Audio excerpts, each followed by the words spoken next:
Hello friends, बहुत बहुत स्वागत है आपका mysurgery.com के इस चैनल पे। और मैं हूं आपका दोस्त इंस्ट्रक्टर सौरभ शुक्ला। और पॉडकास्ट में एक बार फिर आपका स्वागत है। रोहित जी हमारे साथ जुड़ चुके हैं इस स्टूडियो में, और हम लोग बात कर रहे हैं रिक्रूटमेंट प्रोसेस ऑफ अमेजोन। इसके पहले हमने गूगल और फेसबुक की रिक्रूटमेंट प्रोसेस को समझा था। और फैंग कंपनीज में एक कंपनी का नाम है अमेजोन, और आप सभी लोग जानते हैं अमेजोन बहुत बड़ी कंपनी है। और इसका इम्पैक्ट ह्यूमन लाइफ पे भारत में कुछ ज़्यादा ही देखने को मिलता है। और वो प्रोडक्ट है उनका ई शॉपिंग वेबसाइट, जहाँ से आप अपनी दुकान बोल के आप बहुत कुछ सामान रेगुलरली मंगाते हो। तो इस तरीके से हम अमेजोन को जानते हैं, पर अमेजोन के और भी कुछ बिजनेसेस हैं। आपको मालूम होना चाहिए पब्लिक क्लाउड दुनिया में सबसे बड़ा अमेजोन का है। तो अमेजोन के बारे में जानते हैं, और अमेजोन में काम कर चुके हैं रोहित। मुझे ये बताइए कि आप अमेजोन में कौन से ईयर में थे, कब से कब तक थे? मैं था 2017 से टू 2021 तक। ओके, तो आपने इतने साल काम किया वहाँ पर, 4 साल करीब काम किया है। और कितने 4 साल। इंटरव्यूज आपने लिए रिक्रूटमेंट में? हाँ, वहाँ पे मैंने मतलब ऑफिशियल जो फिगर है वो 1000+ इंटरव्यूज का है। बहुत इंटरव्यूज लिए मैंने, काफी काफी इंजॉय किया मैंने इंटरव्यू प्रोसेस को वहाँ पे। तो अमेजोन के बारे में एक बात चलती है, एक बहुत ही फेमस मीम है अमेजोन का। मतलब जब भी कोई बहुत बड़ा आदमी, मतलब अमेजोन में बोला जाता है, एक मीम है सॉफ्टवेयर इंजीनियर्स के बीच में कि अमेजोन हमेशा SD2 हमेशा ओपनिंग होती है अमेजोन में SD2 की, हमेशा, हम्म। चाहे जो भी हो। अमेजोन में SD2 की हमेशा, मतलब हर बात पे लोग मजाक में बोलते हैं कि यार मेरा कुछ नहीं होगा लाइफ में तो अमेजोन में SD2 तो है ही। तो SD2 तो मिल ही जाएगा। और वहां पे कुछ भी होता है, जैसे कि अभी सैम ऑल्टमैन ने यहाँ से रिजाइन किया था चैट जीपीटी से, बीच में काफी हम्म। न्यूज आई थी, इनको हम्म। फायर कर दिया गया था। तब बहुत सारे मीम्स आए थे लिंक्डइन पे, ट्विटर पे कि after getting fired from chat OpenAI, Sam Altman applied for SD2 role at Amazon. तो अमेजोन तो अमेजोन हमेशा का अवेलेबल रहेगी। हमेशा अवेलेबल, क्योंकि उनमें SD2 की वो इतनी हायरिंग करते हैं, इतनी मास लेवल पे कि मतलब वो SD2 की हायरिंग में आप समझो कि विप्रो TCS को वो टक्कर दे सकते हैं। इतनी इतनी मास हायरिंग करते हैं। ओके। क्योंकि मैं एक बार गया था एक हैदराबाद के कॉलेज में रिक्रूटमेंट करने। तो उस कॉलेज में अराउंड 1000 बच्चे आए थे इंटरव्यू देने के लिए, 1000-2000 से ज्यादा, इतने सारे लोगों का। और अमेजोन के पास काफी ओपनिंग्स थी, मतलब ऑलमोस्ट हम लोगों ने वहां से 200 बच्चे हायर करे थे। तो ओ, ये एक मास रिक्रूटमेंट टाइप हो गया। मतलब कि ये हम एक हैदराबाद। बहुत बड़ा एक्सेप्शन है। क्योंकि जब हम बात करते हैं गूगल की, हम बात करते हैं फेसबुक की, तो वहाँ पे मास रिक्रूटमेंट कभी भी नहीं होता है। वहाँ पे बहुत कम कैंडिडेट सेलेक्ट होते हैं। और अमेजोन उसी लेवल की कंपनी है, प्रोडक्ट बेस्ड कंपनी है, उसके बावजूद मास रिक्रूटमेंट कर रही है, जैसा कि service based companies TCS, Wipro, Cognizant वगैरह करती हैं। तो बिल्कुल। बड़ी बात है। और आप सोचिए कि मेरा कोई करियर बहुत बड़ा नहीं रहा वहां पे। अब उसी पीरियड में अगर मैंने 1000 इंटरव्यू लिए, इसका मतलब कि कितनी हायरिंग चल रही होगी, तभी तो इंटरव्यू करेक्ट। काउंट इतना बढ़ेगा। अगर बिल्कुल। हायरिंग नहीं होगी तो काउंट नहीं बढ़ेगा। तो इतनी, मतलब वहां पे ये होता था कि हर वीकेंड एक हायरिंग ड्राइव होती थी अमेजोन के ऑफिसेस में। तो अमेजोन के मल्टीपल ऑफिसेस हैं, हैदराबाद में है, पुणे में है, दिल्ली में है, मुंबई में है और बैंगलोर में है। तो मुझे हर वीकेंड एक इनविटेशन आता था कि यार इस वीकेंड पे हमारी पुणे में एक हायरिंग ड्राइव हो रही है, तो आप प्लीज वहां पे आ जाइए। तो कंपनी की तरफ से पूरे एक्सपेंसेस मिलते थे, फ्लाइट का, रहने का, होटल का, सब कुछ मिलता था। तो मैं अपना जाता पुणे में, एक दिन सैटरडे को इंटरव्यू लिया, फिर उसके इंटरव्यू खत्म होने के बाद मैं घूमा, और संडे को घूमा और मंडे को वापस आ गया। तो ये जनरली मेरे वीकेंड्स हुआ करते थे उस समय पे। और हायरिंग ड्राइव मतलब वो लिटरली वैसी ड्राइव हुआ करती थी कि बहुत सारे लोग बाहर लाइन में खड़े हुए हैं अपना रेज्यूमे लेके, और अंदर आ रहे हैं। उसके बाद में क्या करें, अब इतने सारे बच्चे आ गए, कैसे फिल्टर करें। तो पहले एक रिटर्न टेस्ट करवा लिया। तो अमेजोन का कोई फिक्स्ड प्रोसेस नहीं बोल सकता मैं। अगर आप मास ड्राइव में, आप अगर हायरिंग ड्राइव में जा रहे हो इंटरव्यू देने, तो आपका प्रोसेस कुछ डिफरेंट हो सकता है। और आप जो नॉर्मल, जो बाकी हमने फेसबुक और गूगल की बात करी कि उनमें प्रोसेस कैसे अप्लाई करते हैं, वो प्रोसेस भी है, वैसा हम्म। प्रोसेस भी है कि आप, आपका सिर्फ आपका अकेले का इंटरव्यू प्रोसेस चल रहा है। बट काफ़ी ज़्यादा चांसेस है कि आपको किसी हायरिंग ड्राइव में इनवाइट किया जाए कि इस वीकेंड हमारे यहाँ ये हायरिंग ड्राइव हो रही है, तो आप उसमें आ जाइए, है ना? तो अमेजोन के तो बारे में दो डिफरेंट बातें समझ में आ रही हैं। एक तो बात ये कि ये मास रिक्रूटमेंट भी करती है बाकी प्रोडक्ट बेस्ड कंपनीज के कंट्रास्ट में, और दूसरी बात ये है बाकी कंपनीज जैसे गूगल फेसबुक को हम देखें तो ये कॉलेजेस में कम जा रही है, लेकिन अमेजोन कॉलेजेस में जाती है, बहुत सारे बिल्कुल कॉलेजेस जाए। में जाती है। और ऐसा नहीं है कि वो सिर्फ प्रीमियर इंस्टीट्यूट्स में ही जा रही है, कि सिर्फ आईआईटीज में ही जा रही है, ऐसा नहीं है। ऐसा नहीं है, वो भोपाल तक हो जाती है, भोपाल यस, के भी किसी लोकल भोपाल के कॉलेज में भी कई आ। प्राइवेट कॉलेजेस में अमेजोन आ चुकी है।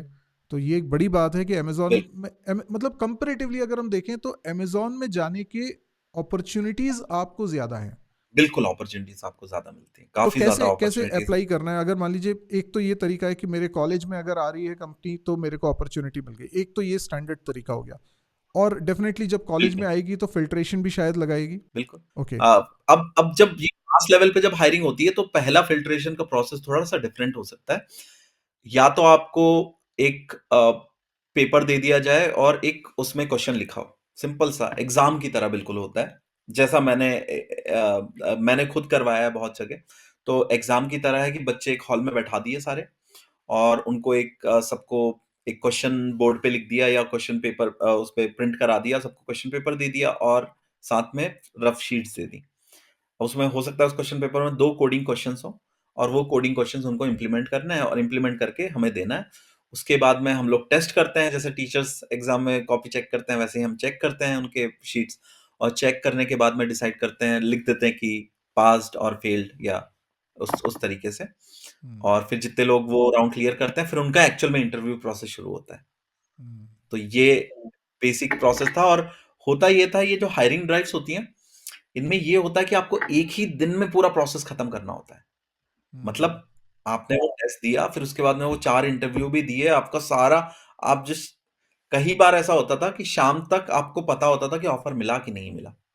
हम्म। कई बार ऐसा होता था कि कोई इंटरव्यूअर अवेलेबल नहीं है, तो एक इंटरव्यू हो सकता है अगले दिन हो जाए, वैसा हो सकता है, बट आइडियली टारगेट ये होता था कि सेम दिन में सारा काम खत्म। तो यहाँ वो सब नहीं होगा कि आपको दिया, फिर 1 महीने का टाइम दिया, आपको मटेरियल दिया, पढ़ लो। वो सब कुछ भी नहीं होगा। यहाँ पे सीधे आओ, इंटरव्यू दो और परफॉर्म करो और जॉब लो। सिंपल सा प्रोसेस है। तो एक बहुत तरीका तो फास्ट ये हो प्रोसेस गया है। कि कॉलेज में आपको अपॉर्चुनिटी मिल गई, पर अगर हाँ, कॉलेज से अपॉर्चुनिटी नहीं मिल रही है तो फिर अमेजोन में अप्लाई करने के और क्या वेज हो सकते हैं? और तरीके हो सकते हैं, वही अमेज़न के आप रिक्रूटर्स को रीच आउट करो।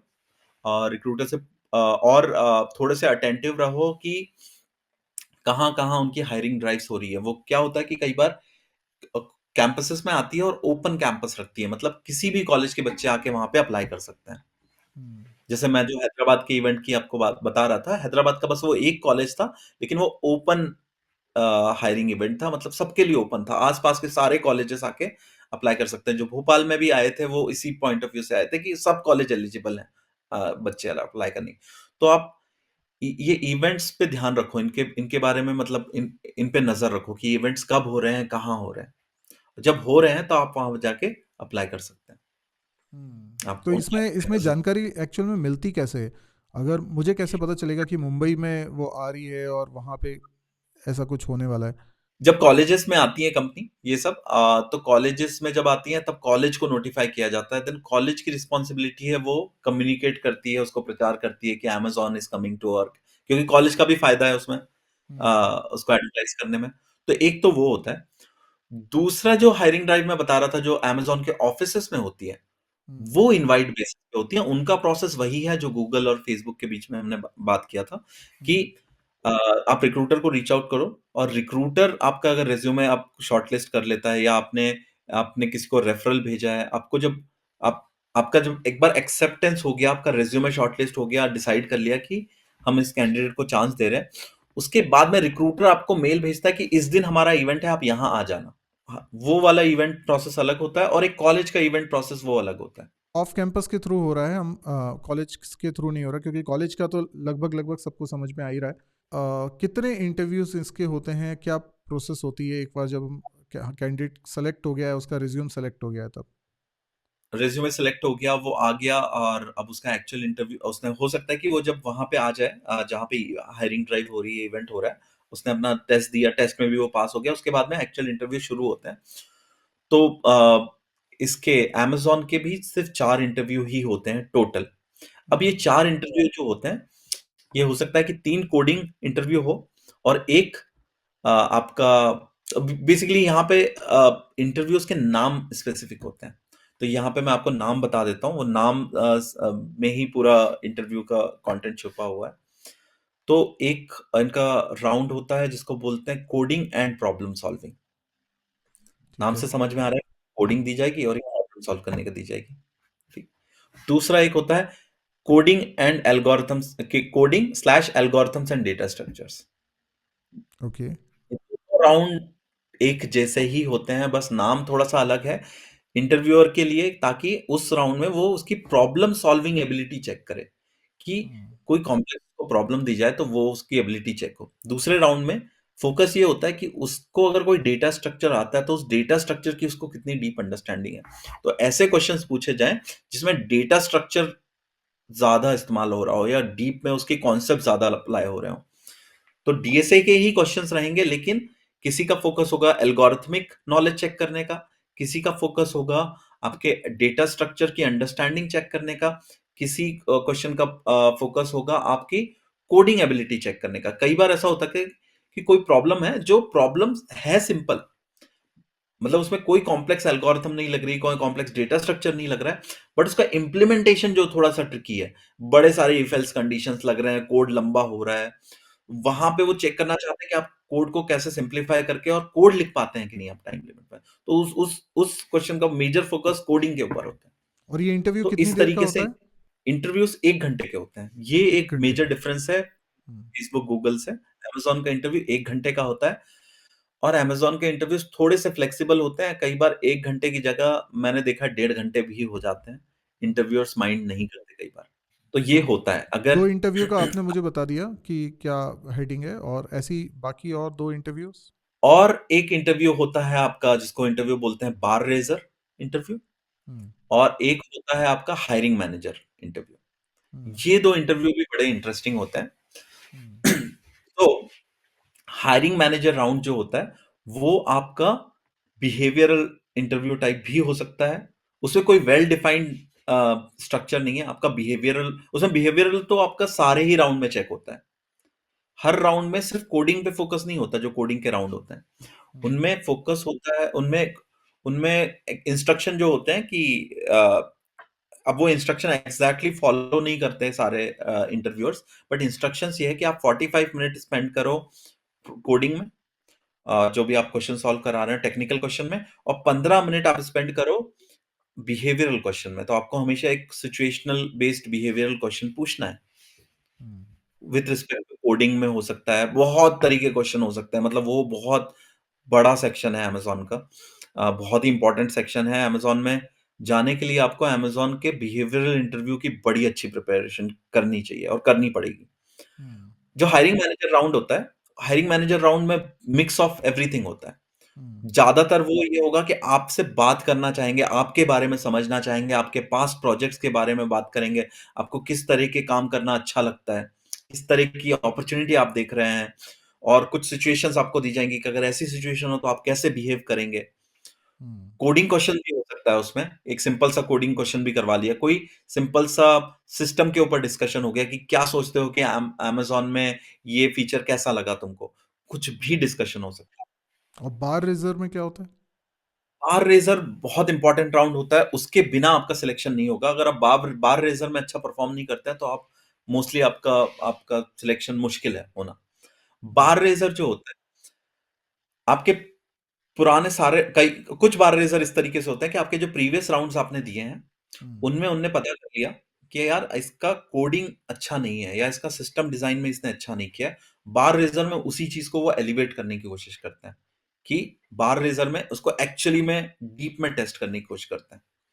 हम्म। बार रेज़र की जो फिलॉसफी है अमेज़न की, वो ये है कि हम जिसको भी हायर कर रहे हैं, वो पर्सन एटलीस्ट जो अभी अमेज़न में 50% लोग काम कर रहे हैं, उनसे बेटर होना चाहिए। अच्छा। बार रेज़र की फ़िलॉसफ़ी ये है और ये वो एक्चुअली में चेक कर रहे होते हैं। तो वहाँ पे फीडबैक के समय आपको स्पेसिफिकली लिखना होता है, do you think is this person currently better than 50% of Amazon employees you worked with? आपको ये आंसर लिखना पड़ता है एज़ अ इंटरव्यूअर हमेशा। और यही चीज़ ज़्यादातर डिस्कशन होती है डीब्रीफ मीटिंग में। तो होता क्या है कि ये सारे इंटरव्यूअर्स अपना इंटरव्यू ले लेते हैं, फीडबैक भर देते हैं, फिर सारे एक डेट डिसाइड करते हैं जहाँ पे सारे इंटरव्यूअर्स चारों इंटरव्यूअर्स मिलते हैं आपस में और डिस्कशन करते हैं कि इस कैंडिडेट ने क्या किया, क्या सही किया, क्या गलत किया और वहाँ पे बड़ा ब्रेनस्टॉर्मिंग सा सेशन होता है, बड़ा लंबा डिस्कशन होता है कि इसको हायर करना है कि नहीं करना है। सब अपने-अपने प्रोस एंड कॉन्स बताते हैं, सब पॉइंट्स फेंकते हैं कि ये अच्छा था, ये बेकार था और क्या ये 50% लोगों से बेटर है? इस तरह के बड़ा जजमेंटल टाइप का सेशन होता है और फाइनली फिर डिसाइड किया जाता है कि इन्हें हमें ऑफर देना है कि नहीं देना है। और बहुत काफ़ी डिफरेंट प्रोसेस सैलरी में, पे काफ़ी नेगोशिएशन भी होता है। सैलरी पे नेगोशिएशन भी होता है और सैलरी का नेगोशिएशन आपके इंटरव्यू परफॉर्मेंस पे काफ़ी डिपेंड करता है। हम्म, तो अगर आपको अमेज़न में आपको अलग-अलग तरह के हायर कॉल्स मिलते हैं, आपको हायर कॉल मिला या स्ट्रॉन्ग हायर कॉल मिला, आपका अगर डीब्रीफ में बिल्कुल सा सारे इंटरव्यूअर्स एक मत थे हम्म, कि इसको हायर करना ही है। एक भी इंटरव्यूअर ने आपका नेगेटिव नहीं लिखा था, हम्म, तो आप अच्छा नेगोशिएट कर सकते हैं। तब आप लेकिन आपको ये पता नहीं चलेगा, आपको आपको कॉन्फिडेंस होना चाहिए कि मैंने इंटरव्यू बहुत अच्छा दिया था, मेरा फीडबैक पॉजिटिव ही होगा हम्म, और उसके बेसिस पे आप नेगोशिएट कर सकते हैं कि नहीं मुझे इतना चाहिए और कंपनी देने के लिए रेडी होगी अगर आपका इंटरव्यू परफॉर्मेंस बहुत अच्छा होगा तो। और उस पे भी डिपेंड करता है कि जो हायरिंग मैनेजर है, वो कितना ज़्यादा उसको उस क्योंकि हायरिंग मैनेजर भी इन्वॉल्व था आपके इंटरव्यू प्रोसेस में। हायरिंग मैनेजर कितना आपको चाहता है कि आप उसकी टीम में आएँ, कितना वो डेस्परेट है आपको लेने के लिए। वो जितना ज़्यादा डेस्परेट होगा, आप उतना ज़्यादा नेगोशिएट कर सकते हैं सैलरी को। तो मेजर डिफरेंस यही है कि कोडिंग के अलावा आपको बिहेवियरल पे भी कॉन्स्टेंटली फोकस करना होता है। मतलब गूगल और फेसबुक में एक सेपरेट राउंड होता है बिहेवियरल का। कोडिंग टेक्निकल राउंड्स के बीच में नहीं पूछा जाता। यहाँ पे टेक्निकल राउंड्स के बीच में भी आपको जज किया जाता है बिहेवियरल बेसिस पे कि आपका हम्म, बिहेवियर कैसा है। हम्म। वो एक मेजर डिफरेंस है। तो हम लोग ये समझ सकते हैं कि अपॉर्चुनिटी वाइज अमेज़ॉन में अपॉर्चुनिटीज़ थोड़ी ज़्यादा मिल सकती हैं आपको, और क्योंकि अगर आप भारत से हैं और भारत में मल्टीपल लोकेशन पे अमेज़ॉन की प्रेजेंस है, कॉलेजेस में बिल्कुल, भी आती है, तो कंपैरेटिवली आपके चांसेस ज़्यादा हैं इस कंपनी में जाने के लिए, अगर आपने उस लेवल की तैयारी करी हुई है जो फैंग कंपनीज के लिए रिक्वायर्ड होती है। तो मेरे ख्याल से ये बहुत ही अहम जानकारी आपने दी है, किस तरह के इंटरव्यूज़ होते हैं, किस तरीके की इसकी रिक्रूटमेंट प्रोसेस होती है। और इसमें हम डीप डाइव कर सकते हैं अपनी आगे की पॉडकास्ट में कि कैसे अमेज़ॉन के लिए स्पेसिफिकली तैयारी करनी है हमको। और भी इस तरीके की पॉडकास्ट हम लगातार रोहित के साथ लेकर आते रहेंगे।